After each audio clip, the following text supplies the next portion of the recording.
గర్భాశయ ముక్క ద్వారా క్యాన్సర్ ని తొలి దశలోనే గుర్తించి చికిత్స ఆరంభిస్తే మరణాలని చాలా వరకు ఆపొచ్చు. అయితే ఇందులో సాధారణంగా ఎలాంటి లక్షణాలు ఉండవు. అందుకే చాలా మంది దీన్ని పోల్చుకోవటంలో పొరపాటు పడుతుంటారు. నిజానికి దీనికి కారణమయ్యే అన్ని రకాల హెచ్పివి వైరస్లని గుర్తించడానికి ముందస్తు పరీక్షలు అందుబాటులో ఉన్నాయి. దురదృష్టం కొద్దీ చాలా మంది మహిళలు హెచ్పివి పరీక్షలని చేయించుకోవటానికి వెనకాడుతుంటారు. ఇలాంటి పరిస్థితిని తప్పించడానికే ఇంట్లోనే నమూనాలని సేకరించే పద్ధతి బాగా ఉపయోగపడుతున్నట్లుగా నేషనల్ ఇన్స్టిట్యూట్ ఆఫ్ హెల్త్ అధ్యయనంలో వెల్లడైంది.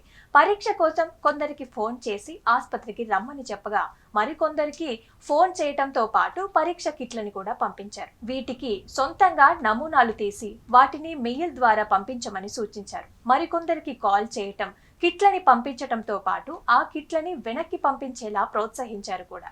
కేవలం ఫోన్ చేయటంతో పోలిస్తే కిట్లని అందుకున్న వారు 40% కన్నా ఎక్కువ మంది ముందస్తు పరీక్షలని పూర్తి చేసుకున్నారు.